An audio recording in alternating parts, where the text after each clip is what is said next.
Hola, muy buenas tardes. En nombre de Universo de Letras y de Librería Bonilla, queremos darle la bienvenida a esta presentación de Cenizas de la Corrupción de Rubén Espejo. Para esta ocasión contaremos con la presencia del autor, Rubén Espejo, y de Pamela Torres Perilla en los comentarios. Bienvenidos. Buenas tardes a todos. Muchísimas gracias por acompañarnos. Les voy a platicar de Rubén, que bueno, ustedes ya lo conocen muy bien. Estudió Economía en la Universidad del Pacífico en Lima y en el CIDE, en la Ciudad de México, así como Ciencia de Datos en la Universidad de Texas en Austin. Trabajó para varias instituciones y emprendimientos en la Ciudad de México y la zona metropolitana en Washington, D.C. Colaboró como profesor de asignaturas de economía en varias instituciones educativas y es un lector apasionado de la literatura clásica. Encuentra inspiración en las páginas de novelas y cuentos eternos escritos por gigantes de la literatura. Con esta novela, Rubén Darío Espejo Montoya se suma a las voces de indignación por la corrupción en México y Perú.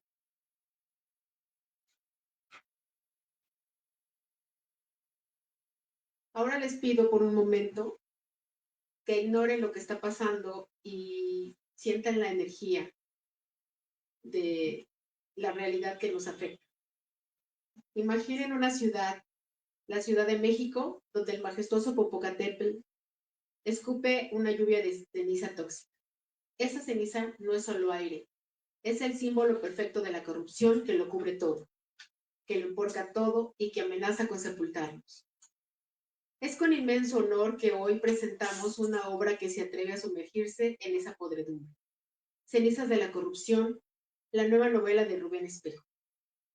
Este libro es un viaje brutal y urgente del agente Elmer, un policía que lucha por la justicia en los sótanos del narcotráfico peruano y el caos institucional mexicano, mientras se aferra a la última brizna de humanidad, leyendo a César Vallejo. Es la historia de Francisco, cuya vida traza la escalofriante trayectoria de la maldad de un pequeño corrupto a un criminal y asesino, demostrando la tesis central del autor, que la corrupción es un vicio que se siente como cópula y que jamás sacia el alma. Desde la coima, en el preludio, coima es el término de origen peruano y coloquial, muy usado en Perú y en otros países de América Latina.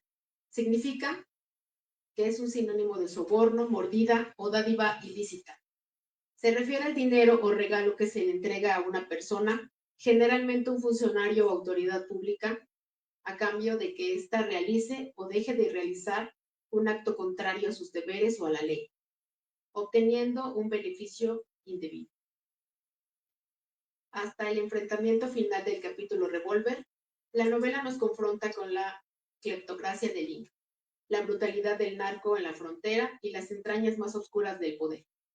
Es una obra que nos recuerda que esta lucha no es solo policial, sino moral. La cleptocracia es una forma de gobierno en la que los líderes políticos, generalmente la alta burocracia, utilizan su poder político y los recursos del Estado para aumentar su propia riqueza personal y el poder de su grupo a expensas de la población a la que supuestamente sirven. Bienvenidos a una novela necesaria que nos pregunta, ¿cuánto podemos resistir antes de que las cenizas nos ahoguen? Bienvenidos a Cenizas de la Corrupción. La narración está salpicada de críticas políticas. En un país donde no se entiende lo que es ser liberal, tan acostumbrado desafortunadamente al populismo, la agenda propuesta por el partido aliado de Francisco bajo el liderazgo del expresidente era riesgosa. Se habla de los tiempos del PRI duro. Entramos ya de lleno en asuntos delictivos. Se nos habla de la durísima tortura a Fede. La narración es dura, nada dulcificada. Federico Fortunato Posada Esquivel se transforma en un capo y asciende de forma meteórica en cuota del poder. La referencia a la leprosería está muy bien narrada. Nos encontramos, ya está muy claro, ante una novela sólida, excelentemente documentada. Les voy a leer un poquito de la novela. Qué fácil es corromperse y qué rico es. La piel se le eriza con solo pensar que allí está el billetón, al alcance, calientito como pan francés. listo para agarrarlo, darle un suave apretón, un cómplice mordisco y metértelo en la boca. Tu mente maquina la oportunidad. Es el inconsciente. La imaginación lo ve como cópula. Es puramente lívido. Dan ganas de penetrar y de ser penetrado. Excita. Y que no vengan con candideces. Fuera los cascasenos. El billetón está para tomarlo a la mala. Y en una, jamás pierdas una oportunidad. Te pondrás viejo y no tendrás los medios para disfrutar y regocijarte si te cohibes. En esta difícil y sárdida vida, la insuperable filosofía que debe gobernar es la de buscarse y darse placeres. Y estos saben más deliciosos si se consiguen sin méritos, valiéndose de la autoridad, gozando y abusando del poder. En esta vida única hay que ser conscupiscentes. Si tienes poder, tienes que sustraer, aunque sea algo modesto. Si no lo haces, eres un tonto inútil, un pobre político, un cojudo, un come mierda. En estas elucubraciones estaba, una tarde húmeda de un sábado sin gracia, el joven adulto, sin que nadie lo presagiara, o mejor dicho, sin que nadie lo devaluara. Vendrían pronto las matanzas inmisericordias, con ubicuos coches bomba, los asesinatos de los perros traidores de la revolución, las madres violadas y asesinadas, la hiperinflación que carcomerá los ahorros de toda una vida, la pérdida descontrolada de líquidos intravenosos y el avance de la deshidratación por culpa del cólera. Y envolviendo este apocalipsis, la perpetua ineptitud de las autoridades populistas. Y ahora le voy a hacer unas preguntas a la escuela. En el libro combina thriller y análisis sociopolítico. ¿Qué peso tiene la investigación real en la ficción? ¿Qué nos puedes decir de la dualidad cultural entre México y Perú? Bueno, antes que nada, buenas tardes a todos.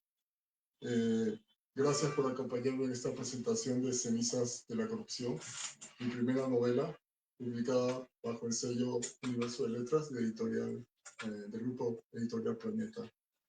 En particular quiero agradecer a unas personas que me han ayudado en este viaje. En primer lugar a Fernando Pascual, quien gestionó esta presentación. Él está ahorita en Guadalajara, de hecho estuve con él hasta el día de ayer en la Feria de Guadalajara, así que pensé que hasta el jueves no estaba muy presente, pero a través de las cámaras. Gracias, Fernando, por tu apoyo. También aquí a Pamela. Pamela también es otra persona que ayudó a gestionar la presentación y, bueno, como bien la ha presentado. Así que, Pamela, muchas gracias. Y a los dos porque su apoyo va más allá de este evento. También quiero, para mí, agradecer a ustedes presentes. Hay lectores, amigos, grandes amigos. Creo que todos compartimos una cosa en común, que es todavía creemos en el poder transformador que tienen las historias. Así que muchas gracias. Yo aquí en Coyoacán me siento muy cómodo. De hecho, la primera escena del primer capítulo de la novela se desarrolla aquí en Coyoacán, en una calle muy cerca aquí a la librería Bolivia. Entonces, gracias por acogernos aquí. ¿Perdón? En una casa color tamarindo. En una casa color tamarindo, muy cerca aquí de la librería Bonilla. Así que muchas gracias a la librería Bonilla por acogerme en su casa. Bueno, para responder a tus preguntas, Pamela, mira, la investigación real creo que tiene un peso decisivo en la novela. Yo creo que, bueno, la historia es una ficción, sí lo es una ficción, pero está construida, creo yo, sobre dinámicas reales, dinámicas que tienen que ver con corrupción, tienen que ver con crimen organizado, tienen que ver con cooperación internacional de agencias de policía y sobre todo sobre la compleja relación del poder político con la sociedad. Entonces, si quieres que te diga un guarismo de cuánto pesa la investigación, yo te diría que es un 40% del trabajo que se ha plasmado en la novela. ¿Okay? Claro, esta ficción lo que hizo es que estas dinámicas reales me permitieron llevarlas al extremo, al límite, ¿no? Pero creo que logré llevarlas a ese límite sin traicionar la esencia en sí de la novela. En cuanto a la dualidad México-Perú, yo creo que me interesaba mucho mostrar cómo dos países que en apariencia podrían parecer distantes, comparten muchas cosas en común, ¿ya? Comparten muchas heridas, muchas aspiraciones, y sobre todo comparten pues esto que es algo endémico de nuestros países, ¿no? Que es la corrupción. Pero también comparten otra cosa, que también es muy importante, que es la esperanza. Yo creo que también tienen esas aspiraciones de que la corrupción no sea finalmente quien acabe con nuestras sociedades. Y además, trabajar los dos países es como me permitió también tener un elemento común, que es la corrupción, sí, pero también compartir la esperanza de que esa corrupción puede no ser un vehículo para que nos destruya como sociedades. Okay. El agente Elmer parece un personaje muy complejo. ¿Por qué elegiste mezclar a un agente antinarcóticos experto en telecomunicaciones con un amante de la poesía de César Vallejo? Bueno, a ver, si Elmer es un agente policíaco de telecomunicaciones, yo quería crear un agente policíaco que escapara del estereotipo común del agente policíaco, porque generalmente cuando nos referimos a un policía nos imaginamos un tipo rudo, tosco, sin modales, ¿no? Yo quería que apareciera el estereotipo total. ¿Ya? Entonces lo presenté como un profesionista, un experto en telecomunicaciones, sí, pero también quise ver el lado humano de este policía. Entonces también lo presenté con muchas emociones, ¿no? Incluso lo presenté como una persona vulnerable ante la corrupción. Y la poesía de César Vallejo, del cual, bueno, un poco es algo mío, porque también yo soy un fanático de la poesía de César Vallejo, lo puse así porque creo que César Vallejo, para él, para este personaje Elmer, representa como una brújula, como una guía dentro de toda la oscuridad en que se mueve Elmer, el personaje Elmer. Para ustedes que no han escuchado tal vez a César Vallejo, es un poema, es un bate, un poeta peruano que trata mucho el tema del dolor, de la condición humana y del dolor. Es un extraordinario poeta que vivió en Francia y desarrolló la mayor parte de su obra.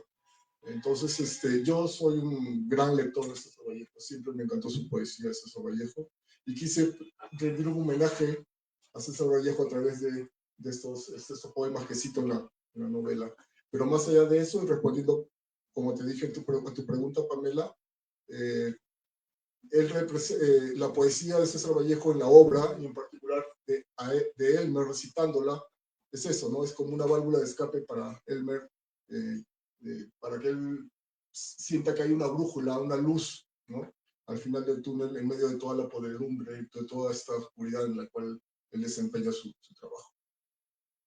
Okay. Y sobre los símbolos, ¿qué representa exactamente las cenizas del Popocatépetl? ¿Es solo algo meteorológico o tiene un significado específico? No, sin duda es un aspecto, es un símbolo central de la novela. Es como que representa que la corrupción está siempre presente, ¿no? Y que la corrupción en la novela es quizás, bueno, es el volcán que no estalla en ese momento, sino que va machacando, va metiéndose en las cenizas, en las rendijas de las instituciones de la política, y está ahí, ¿no? Metiéndose poquito a poquito por las rendijas en la vida cotidiana. También creo que las cenizas representan, habla de cierta memoria, ¿no? Representan un pasado, recordamos el pasado de que las cenizas van a seguirse cayendo desde antes y van a continuar cayendo en el presente. Yo creo que las cenizas son ese elemento central.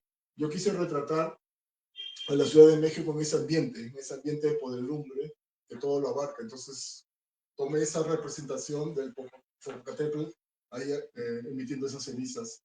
En el caso de Lima, porque la novela tiene esta dualidad, ¿no? Hay capítulos que se desarrollan en la Ciudad de México y hay capítulos que se desarrollan en Lima.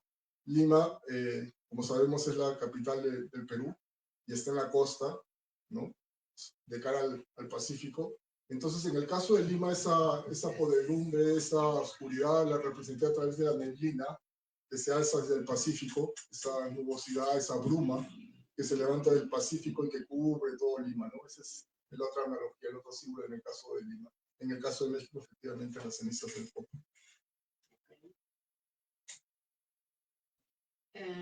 La valoración de la otra mención de potencial audiovisual. ¿Existe ya una idea o una secuela para Cenizas de la Corrupción? A ver, esa te la voy a responder al ratito. Ok. ¿Okay? Pero bueno, Okay. para la respuesta corta sí. ¿Okay? Okay. La respuesta corta sí. Y ahora pues me gustaría que el mismísimo Rubén nos platique todo lo de la obra, lo que nos quiera decir. Bueno, gracias otra vez por estar aquí conmigo. Esta ópera prima mía, esta novela, nació de una necesidad profunda de contar algo que venía en mi mente ya moviéndose ahí desde hace tiempo atrás. Y básicamente es la forma en que la corrupción nos afecta en nuestras vidas cotidianas. Más allá del aspecto institucional, político, sistemático de la corrupción, yo lo que quería retratar era cómo la corrupción afecta a las personas, a nosotros. ¿Ya? Por eso en la novela van a ver personajes que padecen muchas emociones y cómo poco a poco esta corrupción destruye las vidas de ciertos personajes. De eso se trata. Más allá, repito, del aspecto mediático, institucional, lo que más me interesaba era plasmar eso, cómo las cenizas, la corrupción, ¿no? Destruyen a las familias, a las personas de carne y hueso, a nosotros. Durante la pandemia, ese tiempo suspendido en el cual todos nos miramos a nosotros mismos, ¿no? Me decidí finalmente a escribirla. Y yo tenía, como les dije, ya en mi cabeza la idea de escribirla, pero bueno, nunca me senté a escribirla, siempre tal vez con excusas banales, ¿no? No tengo tiempo, es la que uno siempre, ¿no? Dice. No tenía tiempo, no podía escribir. Bueno, llegó la pandemia y pues ya, durante el encierro dije, pues ahora es el momento, ¿no? Entonces, mientras mi familia, bueno, como todos nosotros, durante la pandemia veíamos películas de Netflix, yo me dediqué pues unos meses y unas buenas horas diarias a escribir. Cuando la terminé de escribir, pues pasé a la sala, al salón, al cuarto donde mi familia estaba viendo las películas de Netflix o las series de Netflix y les dije, ya terminé de escribir mi novela. Entonces ellos me dijeron, ah, sí, ¿qué has leído? No, yo terminé mi novela. ¿Pero qué has leído? No, yo escribí una novela y ya la terminé. Porque no me creían. Entonces, bueno, la tenía ahí y le dije a mi esposa, le dije, ¿y ahora qué hago con esto? Porque mi intención fue siempre solamente darla a conocer a un círculo muy íntimo de familiares y a un círculo muy, muy íntimo de amigos, ¿no? Muchos de ustedes aquí presentes. Entonces no sabía qué hacer. Y ella, mi esposa, me sugirió, ¿por qué no se la muestras, por qué no le envías un manuscrito a José Manuel Prieto? José Manuel Prieto es un escritor cubano, mexicano, radicado en Nueva York, es un profesional de la literatura. Él tiene muchos libros, ha ganado muchos premios, actualmente es catedrático en la Universidad de Nueva York. Entonces lo busqué a él, le escribí o le llamé por teléfono y me dijo, bueno, sí, Rubén, con todo gusto yo te leo tu manuscrito y ahí te busco en un mes, mes y medio, 2 meses para darte algunos comentarios. Ah, genial, gracias. Entonces pasó ese mes y medio, 2 meses y me contactó y lo primero que me dijo es, Rubén, tienes que publicarla.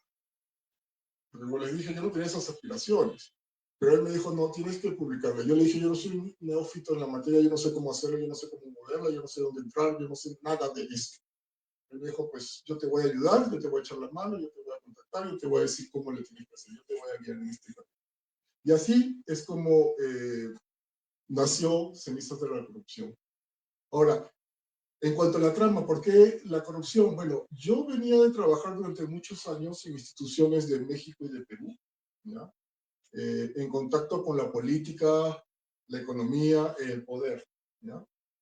Y había visto cómo las buenas intenciones a veces se desfiguran al enfrentarse con el sistema. Y siempre me fascinó esa línea tan delgada entre que separas la ética del oportunismo, ¿ya? Siempre me fascinó ese borde tan delgadito que es, o lo tomo, ¿no? O no, ¿ya? El oportunismo y la ética. Bueno, entonces, durante la pandemia, con el silencio y todo eso, decidí escribir esta novela. La corrupción, ese mal endémico que padece en nuestras sociedades, es el gran protagonista de la historia. Y como les decía, más que retratar el aspecto político, institucional, mediático, el escándalo mediático, lo que quise era ver cómo la corrupción acaba o destruye las familias, las relaciones y la condición humana, la condición de nosotros como seres humanos. Yo creo que también en la obra quise que no sea un panfleto moral. No soy nadie para dar lecciones de moralidad, ¿ya? El que esté libre de pecado que tire la primera piedra. Jamás fue mi intención eso, pero sí a través de estos personajes que ellos, a través de su historia que narro aquí en la novela, ellos digan lo que padecen con la corrupción, qué emociones sienten con la corrupción. Quiero leerles un pasaje de la novela respecto de las cenizas del Popo. Y voy a citar textualmente. Dice: al bajar del bochito era ya de noche. Solo se ocupó de que las cenizas no le cayeran en la cara. Al instante pudo oler clarito a sulfuro. Era el CO2 que ya había tomado por asalto a la ciudad. La gran nube tóxica dominaba a la Ciudad de México en toda su extensión. Esta ya no tenía forma de hongo, sino que se había transformado en una especie de cúpula inmensa, manteniendo a los ciudadanos atrapados. La última erupción disparó una marea de lava y ceniza que se alzaba por encima de los 2.800 o 3.000 metros en el cielo, en la dirección nordeste, cubriendo indivisiblemente el entorno del inmenso valle con un manto de penumbra. Es lo que conversábamos hace un ratito, lo que te comentaba, ¿no? O sea, este es el simbolismo, ¿no? Que las cenizas lo cubren todo, lo importan todo, lo ensucian todo, ¿no? Y atrapa a todos nosotros, los ciudadanos. Al respecto del prólogo que hizo José Manuel Prieto de la obra, él también captó algo muy esencial, ¿no? Dijo que más allá que un thriller político, la obra es un estudio sobre la fragilidad moral, ¿ya? Del ser humano. Y esto es lo que dice José Manuel respecto de la obra en su prólogo. Dice: el autor transforma este fenómeno natural, la erupción del Popocatépetl, en un poderoso símbolo de la corrupción que lo abarca todo, lo cubre todo, lo importa todo, ¿no? Yo creo que esta frase resume en esencia el libro, que la corrupción no solamente se narra, sino también se respira, se huele, se padece, se siente. En cuanto a los personajes, quisiera hablar un poquito de ellos. Yo creo que como toda novela de este tipo, vive y respira a través de sus personajes. En primer lugar está Elmer, que es este policía que representa, si se quiere, que la esperanza, representa que la integridad todavía existe, ¿no? Aún así en esos niveles en los que él se mueve, ¿no? En medio de esta oscuridad. Él también es un personaje muy reflexivo en la novela. De hecho, todos los personajes creo que son muy reflexivos, pero en particular Elmer. Y él es este policía que está en esta lucha contra la corrupción, pero que también aparece en ciertos episodios de la novela como muy vulnerable. Quiero citar un párrafo de Elmer reflexionando. Dice lo siguiente: en búsqueda de la identidad propia personal, sabemos hacer un escudriñamiento íntimo para entender todos los rasgos, los elementos que nos hacen únicos a los ojos de los demás, de la sociedad. En la indagación por la autenticidad del ser mismo, todos necesitamos de uno u otro modo tener una idea más o menos clara de quiénes somos. Estos elementos que nos distinguen de los otros son como el ADN del alma. Los encontramos básicamente en nuestros nombres y apellidos, en nuestras experiencias durante la niñez e infancia y en las circunstancias que nos rodearon. ¿Qué tipo de personalidad rodea o define al político? No había duda de que el político tenía como elemento primordial que lo identificaba al poder. Ese elemento nodal de su identidad, empero, se formaba de manera social. Por si fuera poco, además, las circunstancias que rodean a ese embrión político, como la historia, el sistema, el tipo de gobierno, la generación y la cultura, asumían alguna influencia en él. Este conjunto de elementos, teniendo como factor común denominador la búsqueda del poder, propiciaba que el poder político asumiera ciertos valores o bien los desechara de plano.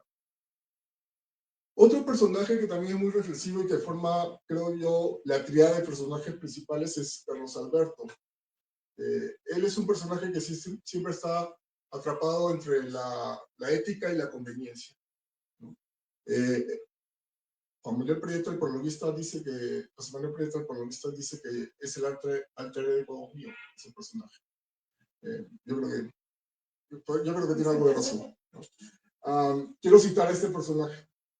Dice: el populismo ha sido y es el gran mal de la política. Es la degeneración de la democracia. El populismo no es una ideología, pero ¿cuánto daño causa a la democracia liberal? Es el cortoplacismo mezquino, es hipotecar el futuro. El populismo lamentablemente es global, puede ser de derecha o izquierda. ¿Sabes, Elmer? Hay ocupaciones que son transversales, sin importar en dónde esté la persona. Eso pasa con los políticos. No importa dónde estén, tienen un factor común, no cambian. Están tan obsesionados con el poder que son incapaces de ver más allá de sus propias narices. ¿Por qué se comportan así? Porque el populista es casi siempre una persona mediocre e ignorante con poder. También crean conspiraciones. Siempre hay un enemigo a quien achacar los males del país. Lamentablemente, en nuestros países hemos tenido una inmensa mayoría de presidentes populistas. Luego, para conformar esta tríada de personajes, tenemos a Francisco. Él es el claro ejemplo de este terrible dilema en el cual vivimos bajo la corrupción. Él pasa de ser un corruptor a un criminal porque roba a través de la política, ¿no? Coimea, como dirían en Perú, ¿no? O se deja sobornar, ¿no? A través de la política, pero después de ser criminal, de corrupto, pasa a ser asesino. Yo creo que por eso que él ejemplifica en la novela más que ningún otro personaje el destrozo que causa la corrupción en las vidas humanas. Luego de esta triada de personajes principales, tenemos a un personaje que para mí es el personaje más complejo, que me costó mucho más escribir, ¿ya? Pero a la cual yo creo que conjuntamente con Elmer son los héroes de la novela. ¿Ya? Para mí es una heroína. Este personaje se llama la doctora Tomasini, ¿ya? Y como les decía, quizás es mi personaje más complejo. Yo creo que ella utiliza la inteligencia y el sexo a la vez como arma para luchar contra la corrupción. Ella, yo creo que plantea una pregunta inquietante. ¿Es posible combatir la corrupción sin ensuciarse las manos? Esa es la pregunta que creo ella plantea en la novela. Voy a citar un pasaje de cómo se describe en la novela a esta doctora Tomasini porque me fascina ese personaje. Desde que fue elegida primera vicepresidenta, la doctora Tomasini había cambiado su peinado, la forma de vestirse, hasta se maquillaba. Este cambio se lo habían recomendado los asesores. Ella lo tomó en serio, brotaba una sensualidad que, al parecer, siempre estuvo escondida en ella. Como si hubiese esperado el momento para que le indicasen que saliera a escena. Y eso fue lo que hizo. No quedaba ninguna duda de que aquel cambio había sido un acierto. En el aspecto personal se veía bien, atractiva e interesante. Y en su quehacer como figura pública también parecía disfrutar mejor de la vida. Era notorio que atravesaba un momento oportuno en su existencia, tal vez el mejor, quizás el primero, único, irrepetible. Y como servidora pública cada vez tomaba el papel más protagónico en la política.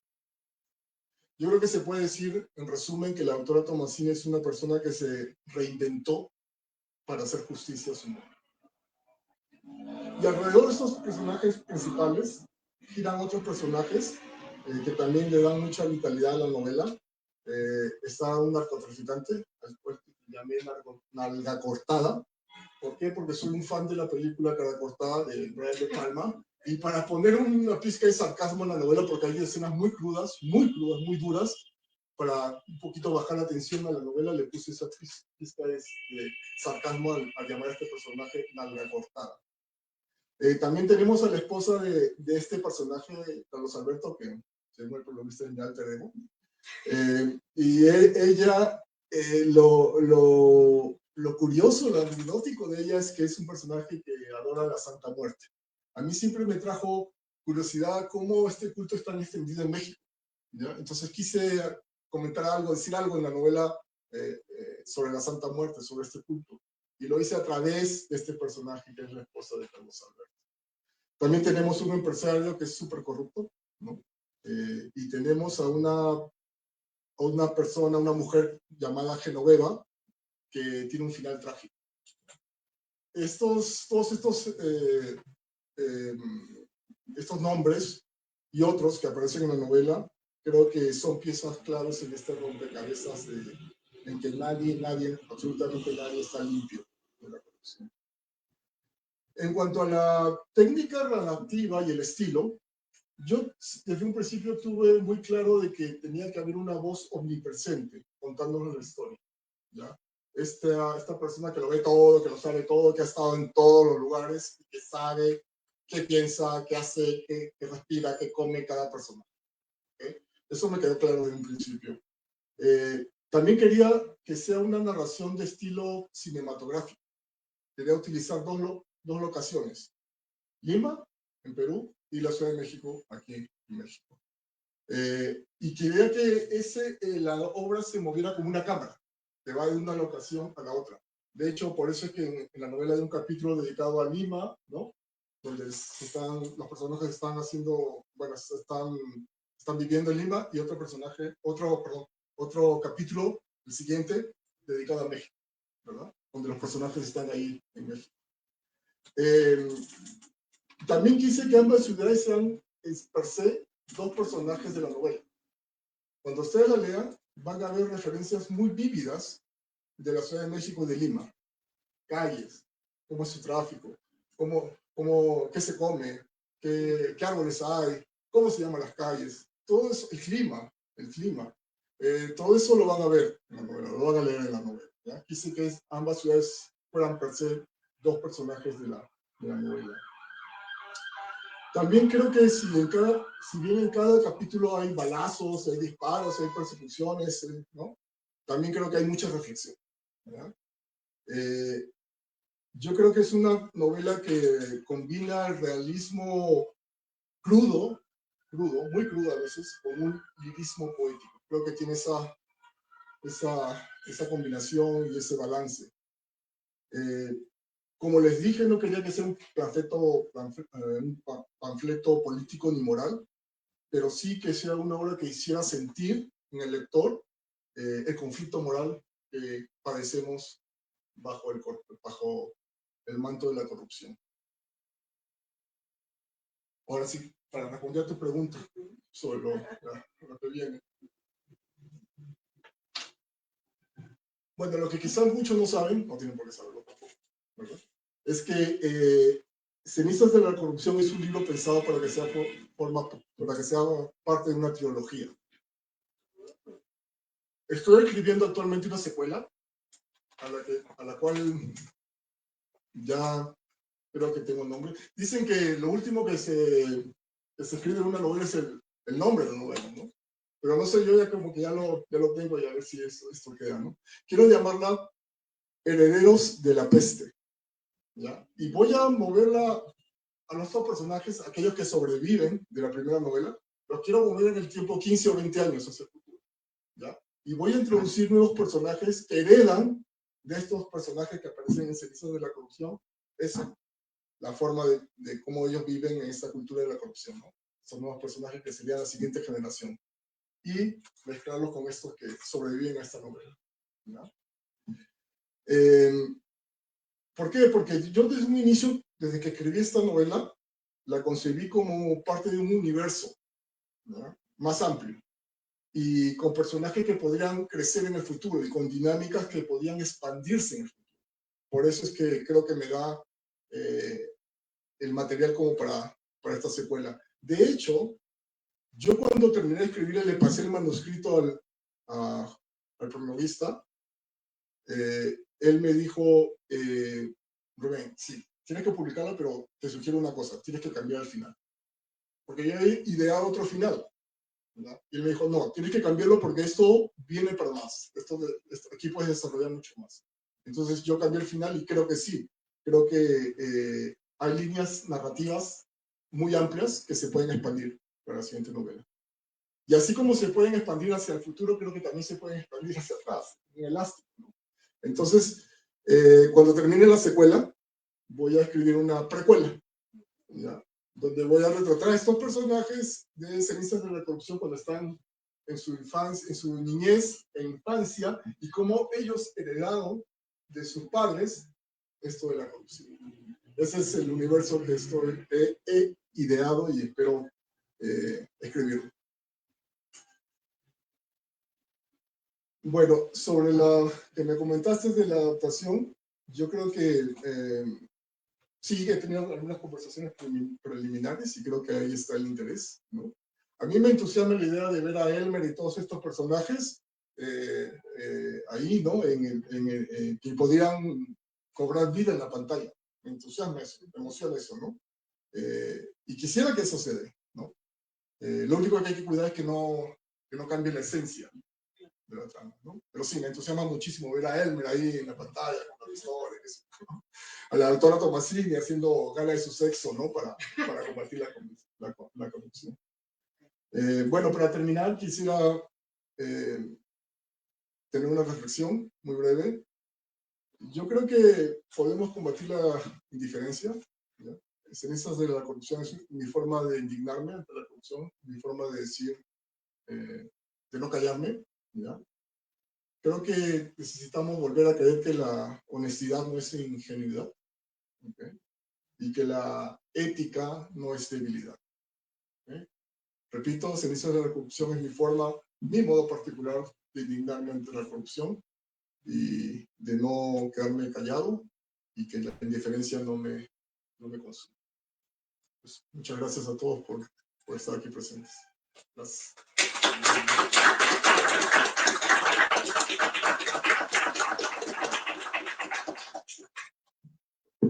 Y bueno, si alguna persona del público desea hacer algún comentario, pregunta, consulta, hay micrófono disponible.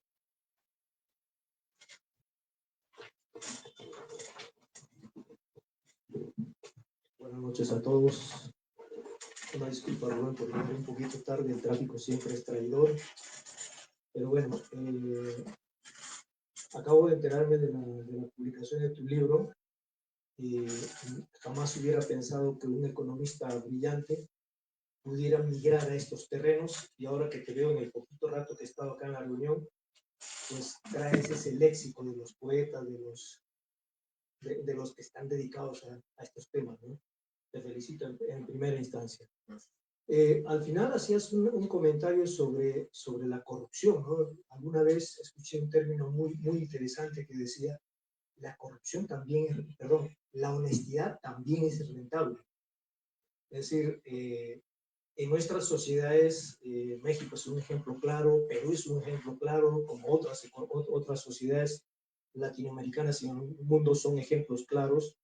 la corrupción casi siempre va acompañada con rentabilidad, ¿no? Porque detrás de la corrupción hay mucho dinero, hay mucha capacidad económica, pero también nosotros tenemos que ver a nuestras sociedades como que la honestidad también es rentable, ¿no? Yo alguna vez experimenté un evento de eso con mi hijo y lo voy a contar como anécdota. Mi hijo cuando estaba en secundaria, la maestra se equivocó en calificarle, le puso 10 cuando él tenía realmente 8, ¿no? Y mi hijo le dijo, maestra, usted se equivocó, estas dos preguntas están mal. Y la maestra le bajó a 8, ¿no? La siguiente vez que ocurrió algo parecido, mi hijo nuevamente le dijo, maestra, usted se equivocó en la calificación. Y entonces la maestra en esa ocasión le dijo, que bueno, te voy a dejar en 10 porque la honestidad también rinde frutos. Es decir, creo que volver a esa instancia como sociedad va a ser muy difícil, pero como tú decías al final, es tu forma de protestar, ¿no? Todos tenemos una forma de protestar, estamos enojados con el tema de la corrupción, de la impunidad, de los temas de la sociopolítica, ¿no? Que forma parte de todo este tema que estás trabajando en tu libro de Cenizas de la Corrupción. Entonces, yo quería nada más hacer ese comentario. Te felicito, me da mucho gusto verte en esta faceta de tu vida y pues eso. Muchas gracias. Muchas gracias a ti, John. Gracias por tus palabras. Te aprecio mucho. Gracias por estar presente. Buenas tardes. Rubén, bueno, felicidades. Es refrescante ver a alguien que intenta plasmar sus reflexiones sobre la corrupción.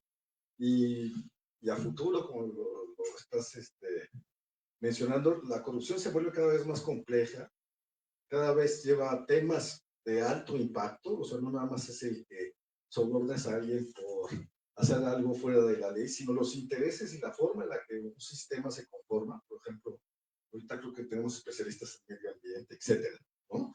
Que han tocado esos temas.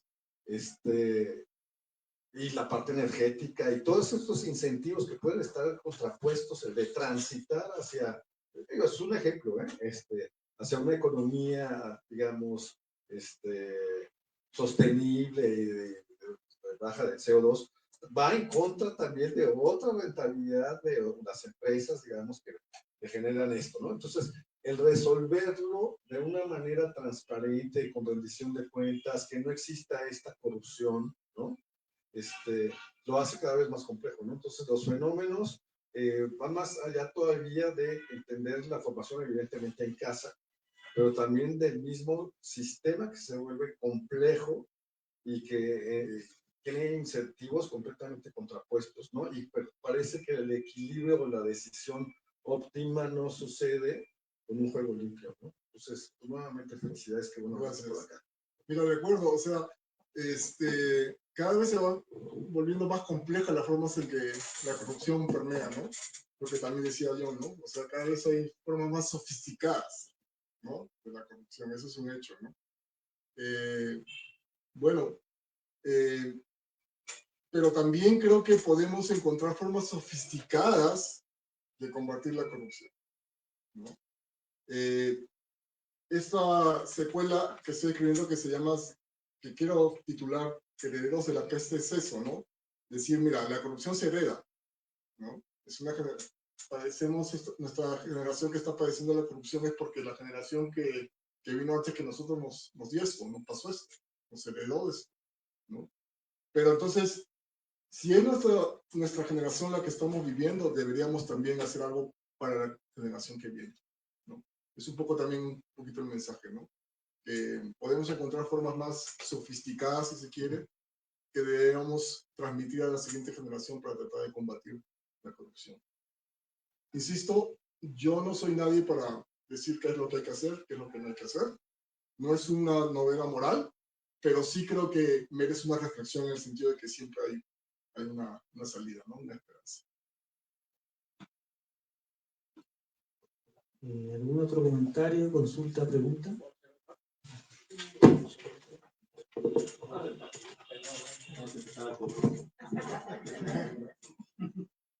Todo esto que comentan me trae a la memoria.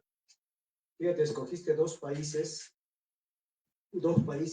muy puntuales en materia de corrupción. Uno por sus orígenes, Perú, y dos, porque viviste muchos años acá en México. En Perú, ¿cuántos presidentes hemos tenido en la cárcel, retirados de la presidencia? Y en México no. Entonces ahí viene el tema de la corrupción y la impunidad, ¿no? Entonces muchas veces nos están diciendo acá en México, hay que aprender de otros países, de Brasil, de algún país por ahí centroamericano, que por lo menos algo han hecho, ¿no?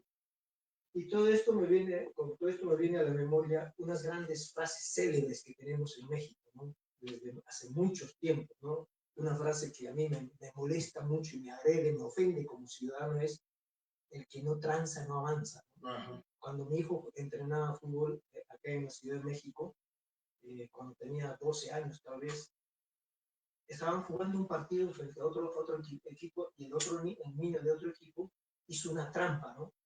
Hizo una trampa para hacer un gol. Y entonces le reclamaron y el niño mencionó esa frase y lo indignó: el que no tranza no avanza. Es decir, desde niños estamos acostumbrados, estamos creciendo en ese ambiente.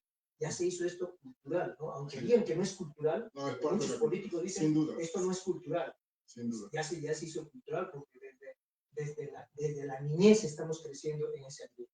El que no tranza no avanza, ¿no? Político pobre es un pobre político. Sí, la tengo aquí en la ciudad, justamente. Una de las frases que uso aquí en la... Esa es una agresión a nosotros como ciudadanos, ¿no? A los que más o menos, nadie es perfecto, ¿no? Los que creemos ser más o menos honestos o bastante honestos, eso es una agresión, ¿no? Y así hay muchas frases, ¿no? Que no tranza, no avanza, el que no avanza. Hay una más fuerte todavía, ¿no? Año de Hidalgo. Cheme, quien deja algo, ¿no? O sea, eso nuestros políticos han sido tan caraduras que todavía lo dicen. Es decir, estamos viviendo en una sociedad sumamente corrupta, con altos niveles de impunidad. Cuando esa mezcla se da, es difícil, ¿no? Tú dices, oye, no sé qué vamos a hacer. Sí, es difícil realmente. Pero pues, y hay más frases. Muy cierto. Fíjate, lo de Perú es tristísimo, ¿no? O sea, ¿cómo puede ser que estemos cambiando presidentes cada año? Es inaudito.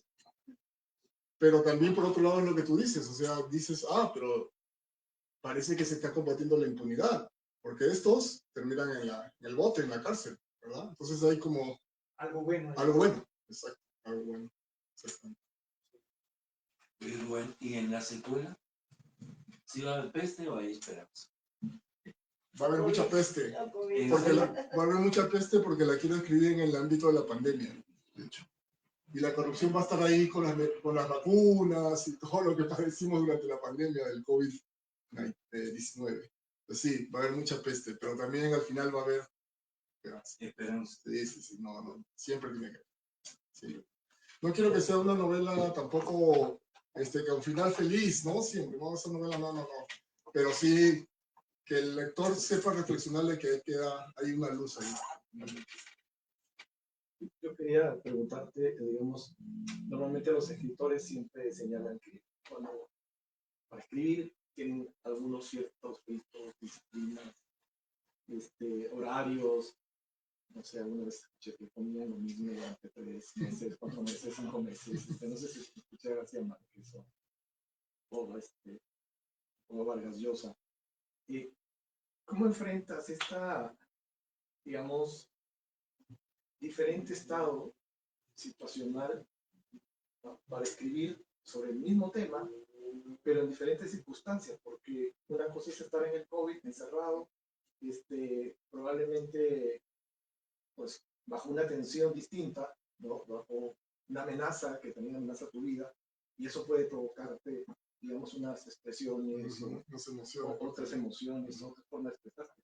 Pero ahora que ya pasó el COVID, y que a lo mejor enfrentas otras circunstancias en tu vida, o sea, ¿cómo crees que puede influir positiva, negativamente, o digamos, o va a cambiar el sabor, cómo vas a hacer para mantener el mismo sabor del ceviche, ¿no? Para que la trilogía se mantenga?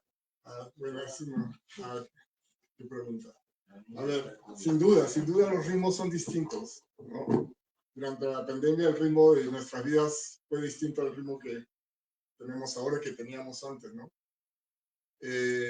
No sé, mira, me cuesta mucho ahora escribir, debo reconocer, ¿no? Porque estoy metido en el trabajo, en el día a día, el trabajo. Si yo pudiera vivir de escribir, lo haría. Pues, no puedo vivir de la escritura, lamentablemente, ¿no? Entonces tengo que buscarme el pan por otro lado. Y eso ha afectado sin duda mucho el ritmo, las horas que le puedo dedicar a escribir. Durante la pandemia, como les comenté, yo escribí durante 7, 8 meses todos los días por 6 horas. ¿Ya? Y escribí en la mañana, 2 horas, 4 horas por la tarde, a veces varía un poco, 1 hora por la noche y así. Pero escribí mucho. ¿Ya? Ahora no tengo, no sé, no quiero decir que no tengo tiempo porque esa es siempre la excusa barata y banal que uno utiliza. Pero la verdad es que no, llego muy cansado del trabajo. ¿Ya? Entonces a veces quiero trabajar en la noche y ya avanzo una página, luego la reescribo porque no me gusta o porque creo que no está bien escrita. Entonces ahí estoy atorado y avanzo 1, 2 páginas y ya es todo, ¿no? Ahorita, de la novela, de la secuela, yo diría que un 35, un 40%, ¿ya? Pero ya ese 35, 40% lo alcancé hace unos meses atrás y desde ahí me he estancado, ¿ya? Pero bueno, yo creo que venir aquí a México, presentar mi novela y verlos a ustedes y estar en este ambiente, yo creo que me da el incentivo para que cuando regrese a Washington me ponga a escribir un poquito más, ¿no? Tengo una mejor disciplina.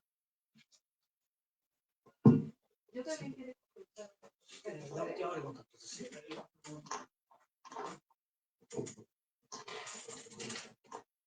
Bueno, antes quiero decirte muchas gracias porque estoy leyendo, todavía no he terminado, pero me identifico un chorro con un montón de cosas, o sea, la siento una novela muy cercana, ¿no?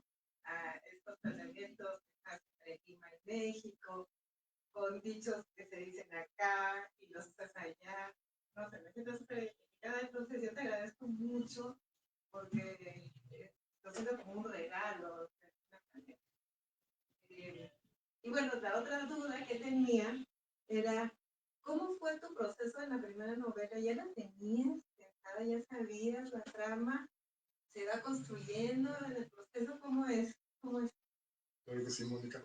Mira, lo primero decirte que yo me he aprovechado de esa dualidad que tengo, ¿no? Yo soy peruano-mexicano, mexicano-peruano, ¿no? Y me he aprovechado de esa dualidad, ¿no? De escribir de mis 2 países, ¿no? De Perú y de México.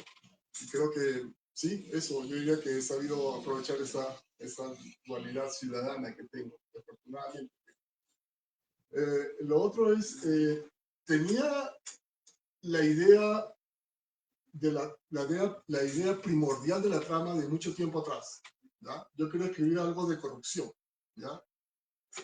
Lo que no tenía eran las ideas ordenadas, las tenía muy desorganizadas. Las tenía en mi cabeza ahí dando vueltas, pero no sabía cómo plasmar eso en una novela. ¿Ya? Lo otro que sí quería es también que sea una novela, ¿ya? Es una novela de ficción construida sobre líneas reales, como decía al principio de la pregunta que me formuló Pamela, pero que sea una ficción que trabajada sobre esas líneas reales, esas dinámicas reales de corrupción, de crimen organizado, se llevaran al extremo. Y no sé en qué parte de la novela vas, pero hay cosas muy duras en la novela, ¿no? Hay episodios muy crueles, ¿no? Muchas maldades, ¿ya? Mucha pestilencia. Y entonces, ya con la pandemia, y cuando dije, no, ahora sí la tengo que escribir, ¿no? Ahora es el momento, ya como que ahí se me fue ordenando todo este conjunto de ideas que estaban ahí flotando de una manera desorganizada, ¿ya? Y lo otro que me ayudó mucho, ya cuando dije, ya, la escribo, y ya sé que la idea es entrar en la corrupción, ¿cómo voy a plasmar esas ideas que ya tenía organizadas en mi cabeza en el libro? Yo en el libro utilizo una técnica que es muy socorrida de muchos escritores y que yo no se la copié a Manuel Vargas Llosa. Él siempre en sus novelas muchas veces utiliza la técnica circular. El primer capítulo empieza por el final de la novela y luego va avanzando como un reloj, ¿no? Se va desarrollando y al final, el último capítulo, otra vez vuelve al final, ¿no? Entonces esa es la técnica circular.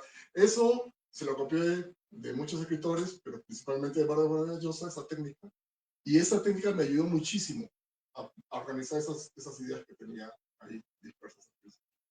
Entonces podría decir eso respecto de tu pregunta. Pero gracias, me encantó mucho, Mónica, que hayas dicho que lo sientes como un regalo. Esa fue mi intención primigenia. Como digo, no era publicarla, era darla a conocer a un grupo íntimo de familiares y de amigos como tú, para que la disfrutaran. Bueno, gracias. Bueno, en nombre de Universo de Letras y de Librería Bonilla, queremos agradecer a Rubén Espejo y a Pamela Torres Penilla por esta presentación de Cenizas de la Corrupción.